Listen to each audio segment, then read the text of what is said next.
resist extremism with moderation. So this idea that we need to go along and keep our head down and wait this out is the wrong answer. In fact, it's a privileged response. People who can wait this out are people who have the ability to do that. In the middle of a storm, who are living high, who have big walls that fortify their homes, but people who live in the eye of the storm are going to be wiped out, are going to be destroyed.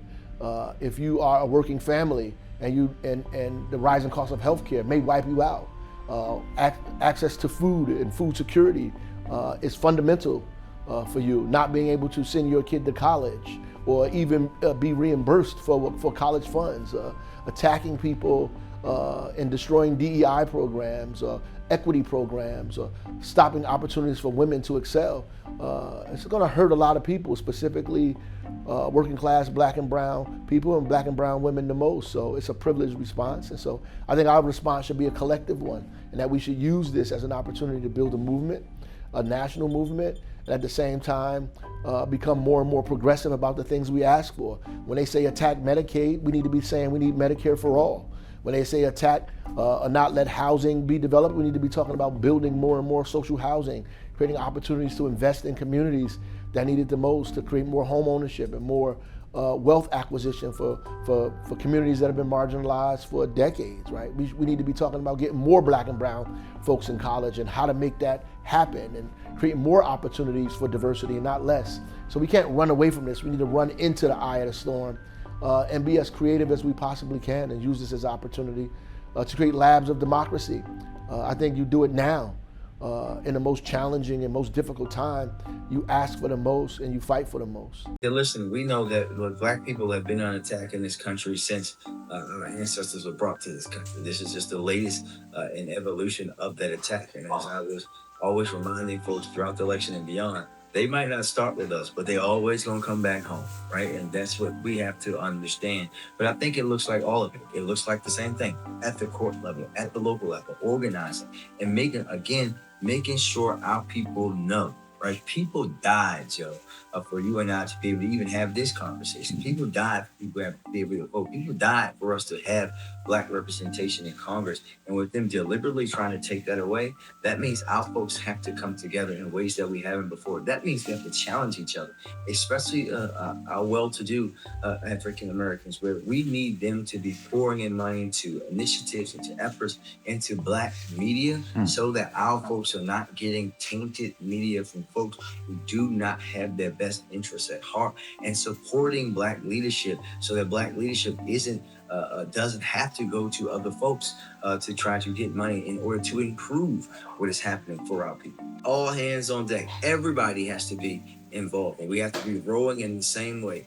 All the petty, stupid stuff, inner fighting, that has to be put aside. Like, we can address family issues at a time, but in order for the family to survive, right, which we will, because we always do, we have to fight as a family. Black people, listen up. We know what this looks like. This is not the first time authoritarian tools have been used on our bodies and on our lives. This is not the first time the state has tried to control our freedoms, our rights, our movements, our speech, our culture. So we know that the only way for us to get through this is to continue to do exactly what we've always done. Show up in our values, in our community, do the work, be unafraid, undeterred, unstoppable. We have never, ever backed down from a fight. So why would we start now? We've got to guard ourselves, use our experience, and lean on what we've done in the past, doing what we must do to in this present moment to take us forward to our future. You know, in this moment, we have to recognize that our success and survival will not come by individual, but our greatest power is our collective power. We're going to have to love on each other and strategically use our collective power to vote, to use how we spend our money, to exercise economic pressure, including boycotts whenever necessary, including putting pressure on campaigns, including protesting. And we're going to have to use our leadership power and stand in places of leadership. We have to occupy places and positions that will help us maximize our voice. We have to resist. We have to organize ourselves, because organized people are organized power.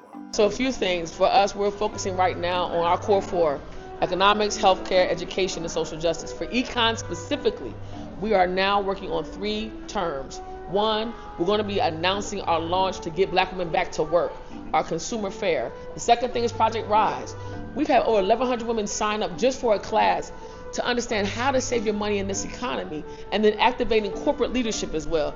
Our plan is to push back heavily with policy and with legislative leadership. Our other goal is to get back on the streets and in the ground and activate on the Hill and in districts. 2025 and 2026 elections are our priority. We're going to organize, strategize, mobilize, and energize.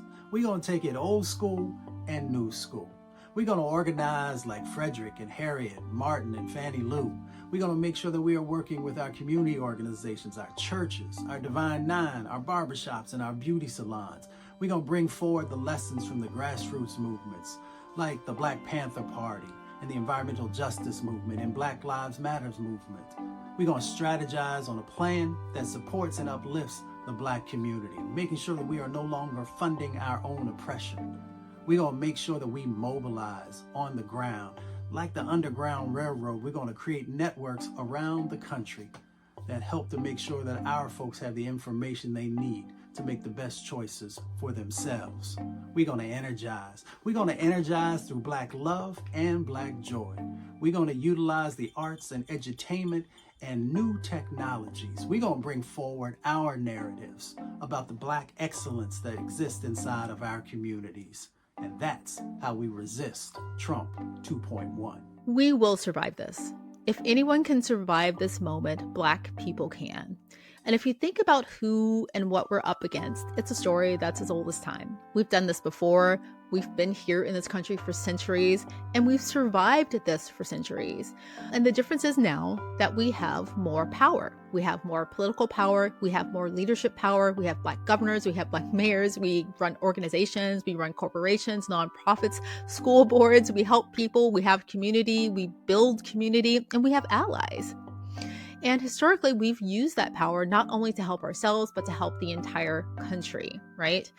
And if you think about it, the person who's in the White House right now, he has had decades of experience cheating people, right? But Black people, we've had centuries of experience beating people just like him. We need to know that we won't be fighting forever. And like right now, we owe it to each other and to ourselves to stay engaged and to keep resisting, right? However that looks for you, right? Our resistance is defined by you, and collectively, like, that's our narrative. So like, yes, if you feel that right now your time is to step back and to listen and watch, great. But it's critical, right? Like when we have these adversity spaces, it does create opportunity, right? Leaders who haven't come up before are now considering themselves leaders. They're creating community food banks to make sure that folks in their block get fed.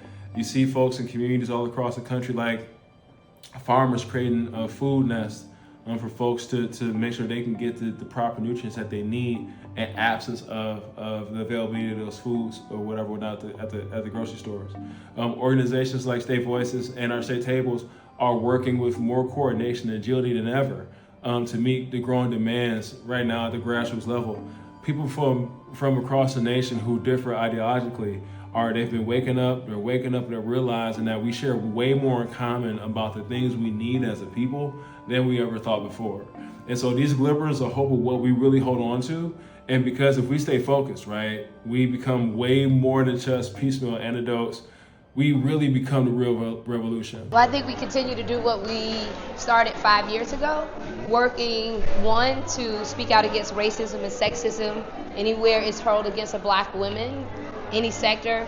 Two, working in our personal capacities to elect Black women up and down the ballot. We believe that representation absolutely matters. And third, working to lift up the collective power and image of Black women, and particularly that of Black women-led and centered organizations. And that's what we have been doing for the last 5 years, and we'll continue to do that, bringing Black women together. We firmly believe that when Black women are connected, when we see each other, when we lift each other up, we all can win. And when Black women win, we believe America wins. So when I think about Black people, this is the time to not have a scarcity mentality. It's the time to patronize each other's businesses, be champions of each other's work and research, to show up in spaces where people are being celebrated, and mostly just to beam love and light to every Black face that you see, especially Black women. Black women are being targeted.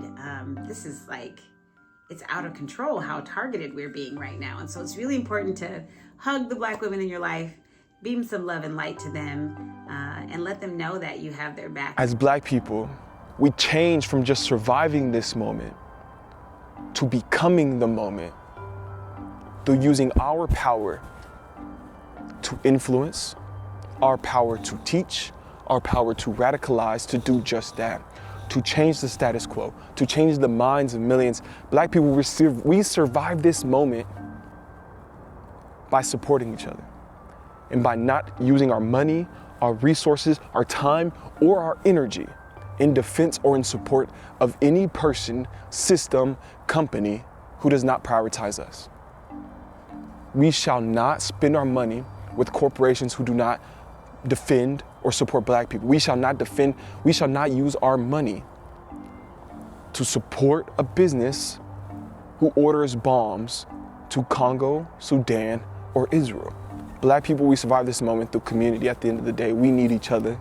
And if we have each other, we'll fight back, we'll boycott, and we'll do what's necessary.